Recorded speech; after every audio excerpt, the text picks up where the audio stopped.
So often in the military, we would look at what-if scenarios. This would be least likely course of action, most likely course of action, most lethal course of action. In other words, you're what-ifing something to death. Instructors, when your students ask, what if they do this? Have an answer for them. Try to work out that what if so that you understand what to do in different scenarios. Like say, this didn't work and you've been shot and now you're bleeding. What do you do then? You can see the massive destruction done to this femur or to this humeral bone, an upper arm bone, from bullets.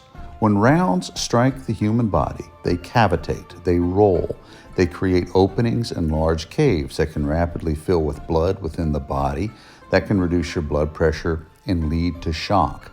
Cavitary wounds are quite common in gunshot wounds and with GSWs. We're going to talk about the platinum minute and the golden hour. Let's do a demonstration of bleeding. In this scenario, I'm rocking this liter-sized bottle back and forth to simulate normal circulation. If we sever a femoral vessel that's a vein, it's going to bleed out in this fashion, which is like water pouring out of a jar. The water is coming out of an aperture that is about the same size as a regular adult male femoral vessel or femoral artery. We'll talk about arteries later because they spurt. Right now, what we're dealing with is venous bleeding. And one of the things that we'll talk about in the first aid section is understanding how to apply direct pressure. You have about 1 to 2 minutes before you become symptomatic. In this fashion, your blood pressure is going to begin to lower, your heart rate will become tachycardic. Eventually, your arms and legs will begin to shunt blood back to your core in order to preserve blood flow to the brain and to the heart. If you look at this aperture on the outside of this liter size, my thumb won't fit in it. That's because my thumb is about the size of the internal diameter of my aorta, but my index finger will. So thumb aorta, index femoral vessel. Let's take a look now at arterial bleeding. Arteries will bleed out faster because they're actively being pumped. In fact, they bleed out about twice as fast. Again, the first aid for this is going to be to apply direct pressure and or a tourniquet, which we're going to go over as part of this gunshot wound lesson in gunshot management and gunshot self-defense.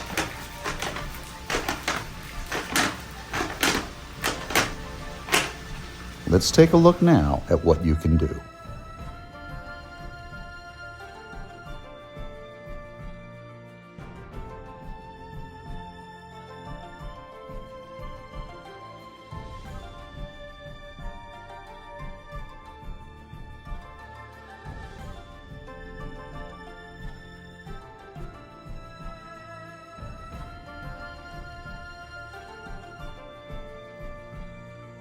So guys, in this section, we're going to worst case scenario. You've learned all this gun self-defense and these sorts of things and you're shot. So bottom line is, if you're shot, well, what do you do then? There's a couple of things you need to think about. Has the person left? Did they take your keys, jump in your car and leave? If that's the case, you're lucky. In many cases, they may stay and finish the job. So bottom line is, if you get to an emergency room in the United States, after a gunshot wound, you have a survivability rate of almost 90%. So 9 times out of 10, if you were shot and you make it to the ER alive, you're going to wind up staying alive. So that's an important point. So initially, we talk about this golden hour in trauma management. That's the hour that you have to try to reverse the bleeding, stop the shock, and stop all of the bad things that can happen when someone goes into shock. They have catecholamine release and renal problems, and it's really difficult to pull somebody out of a shock syndrome once they start down that path. So the sooner you can control bleeding, the better off you're going to be. That platinum 1 minute that we talked about earlier in the video, that's that 1 minute of time after you've been shot. The person takes your wallet, takes your keys, jumps in your car, and they're gone. It is during that 1 minute, if you've survived the initial shooting, good for you, you're lucky. So what you want to talk about is how do we manage that? And we're going to do a little separate section on direct pressure and tourniquets and using what you have. I thought it might be interesting to just show you some of the things. As you guys know, I was a medical officer in the military for 35 years in total, so a long time I spent doing this sort of thing. I'm also a fellow of the Wilderness Medical Society, so I go out on team trips and hikes and things like that into the wilderness, and I'm often tasked with being a team doc for some of these things that the Wilderness Medical Society does, which is a lot of fun. So this is basically a kit that I have got together as a licensed healthcare practitioner. So if you take a look at this, I have a traction device, I have a hair traction splint, we have the ability to give oxygen in a field environment if we need to. There's dressings and various types of wound management things. When you open this bag up, we have a dental section. We have a section where I can take care of eye injuries. The yellow is the medication section. Everything here is major trauma. So I've got suction devices, I've got intubation devices, we've got an ambu bag, multiple bags of IV fluids, the ability to start IV fluids. I have a stapler device that I can close wounds with. Just anything that you could really think of to try to treat at least major trauma within that first few minutes after somebody's been injured in order to keep them alive. The yellow is medications. Of course, medications expire. Sometimes if you're traveling and you're in a foreign country, they may give you a medication at a pharmacy that you're trying to get, and you look at it and it's written in the foreign language that you don't understand. So when you're doing a lot of these team things, we try to take medications that are US approved meds only.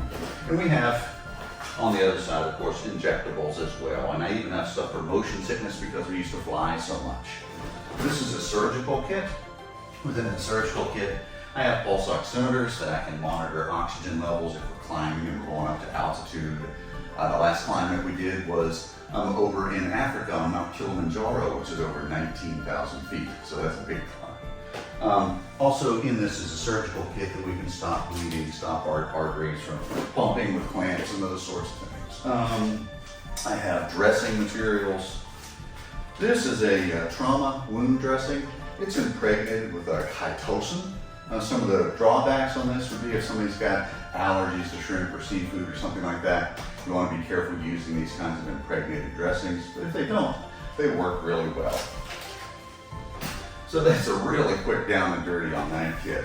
This is something that my wife wears when she does triathlons and when she goes out on trails and runs and things like that. And she uses this as an everyday bag. If you flip it, she has a vest, and within the vest itself, she has a knife. The vest has access to a large water bladder so that she can hydrate while she's exercising. It has an area to hold her cell phone, sunscreen, things like that. If we flip this over, a lot of times if she's in an area she doesn't know, there will be a handgun in here. I took the handgun out. If we zip this open, we have Quick Clot with a combat dressing. So Quick Clot is pumice stone. It is an adsorbent. If you take a tube of blood and you let it settle out, right? The whole blood is when it's initially taken. When it settles, it'll separate it into two elements. One's going to be formed elements, and one's going to be fluid. That fluid is called serum. The formed elements, which are about 1/3 of that total volume, that's your hematocrit level, are going to be red blood cells, white blood cells, platelets, different types of proteins, things like that. The platelets are what we really want to focus on when we're trying to clot off a bleeding wound. So Quick Clot, or in this case, a gauze that's impregnated with that Quick Clot, is going to hemoconcentrate those formed elements by pulling that serum into the pumice stone. It'll absorb about 17 times its weight in fluid volume. It gives off a little bit of heat, but what it does is it rapidly creates a clot within a wound. All right? A venous wound would be ideal for using this. If you're going to use Quick Clot, when you tear it open, pour it into the wound like it's sugar. Use all of it. Pour it in, because after about an hour it'll absorb moisture from the air and it's no longer functional at that point. But inside a wound it'll absorb all that, create the clot, and once the platelets stick to the fibrin and the thrombin, then everything kind of clumps up and you create that clot, and a lot of times you're good to go. So there's a down and dirty on some field management and things like that that would be at an expedition level. Let's talk about self-aid and buddy aid, which is more applicable to you just got shot. Okay, so the self-defense didn't go so well and you were shot. So we're not going to use any of the stuff that would be in these expedition kits, but we're going to use what's on. I took my socks off earlier. So I have a jacket, right? We'll talk about the easiest thing to probably treat, which would be anything in the distal extremities is a better wound or a better injury than something within the core, all right? Certainly far better than something in the face or neck. So if I've been shot in the left thigh, one of the first things that obviously will probably happen is you're going to fall down. When you fall, if you bang your head, then you have secondary trauma. When I'm sitting up, I want to look, I have a wound to this thigh. Most of the time your response is going to be put direct pressure on the wound. And that's a good response because you're trying to squeeze and compress that wound. But understand that the leg is circular. So if I push on the top of the leg, the tissue will still separate. And if I have an entry wound, it might also be possible that I could have an exit wound. So one of the things that's really a good habit to do is to put pressure and feel. Try to feel if you have any type of a hole or an exit wound on this opposite side of your body. If you don't, direct pressure in this fashion is certainly good first response for self-aid and buddy aid. If you have socks, and there are several variations, and somebody asked once about, does it matter if they're black or if they're white? Well, sometimes it matters to the surgeon who may be the end receiver of all this because he's got to find this stuff if you stuff it into the wound. But literally, these type of tube socks are much like a tube dressing. There's a hole. So I'm going to take this and I'm going to push this literally into that hole because most of the time when a round hits, it cavitates. It can create openings. If it's possible for you to leave some of this out so that it can be pulled later, great. But in an emergency setting, you may not be thinking about it. So I'm going to stuff this. If I have an exit wound, I'm going to stuff this. I'm going to hold both. Once I start holding direct pressure, hopefully somebody is going to come and assist you, which would be buddy aid. But right now, we're still on self-aid.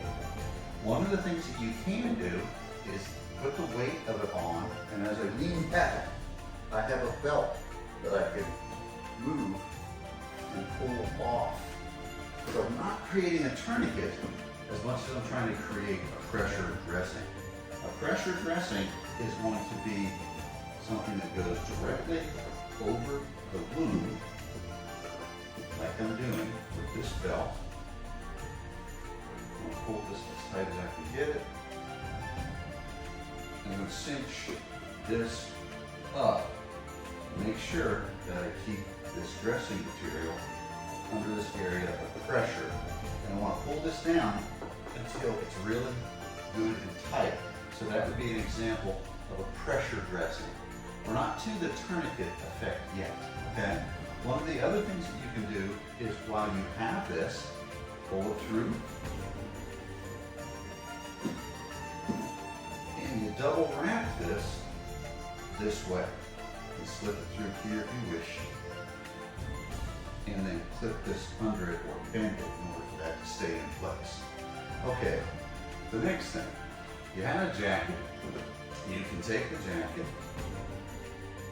zip it up, which is what I like to do. And you'll see why. Once I zip that up, word is medicine. Didn't realize I grabbed that jacket. So what I'm going to do is take this and I fold it once, twice, and thrice.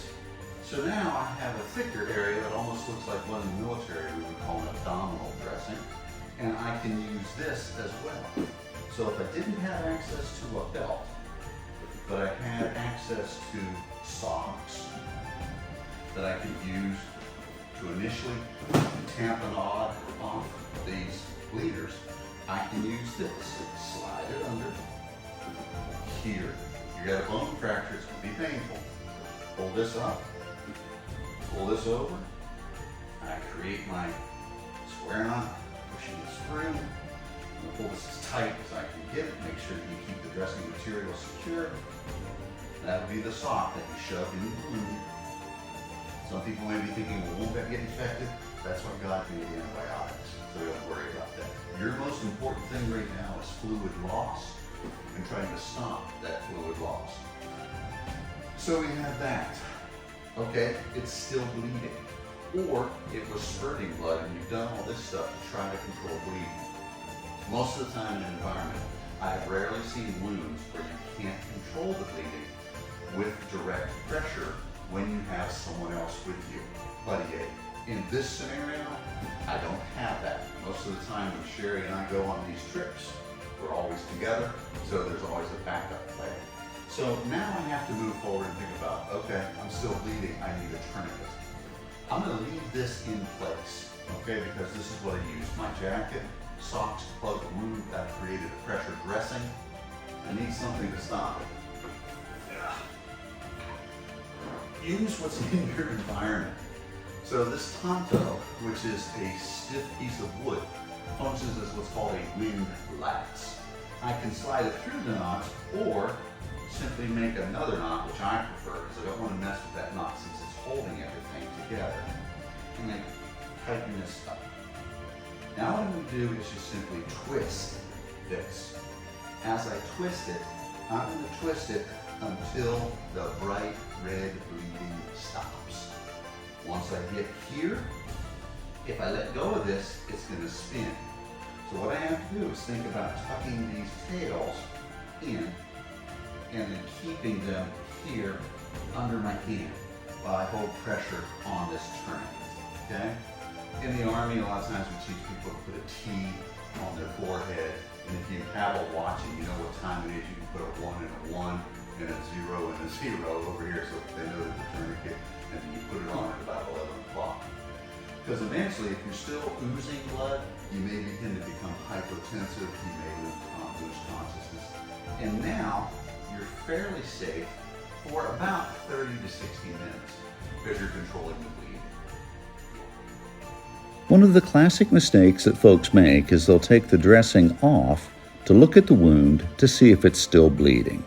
If you're doing that every couple of minutes, you're literally pulling the scab or the platelets off of the wound site and actually reinvigorating the bleed. Once you put the dressing on, leave the dressing in place if you have successfully controlled the bleeding with pressure. Let's take a look at an improvised tourniquet with a belt. This starts to twist, starts to twist, starts to twist, and I continue twisting until the bright red bleeding has stopped. So that's it. I hope you've enjoyed the video. If you haven't already, please consider liking and subscribing to Dane Harden Martial Arts, and stay tuned for Lesson 31 on Bushido.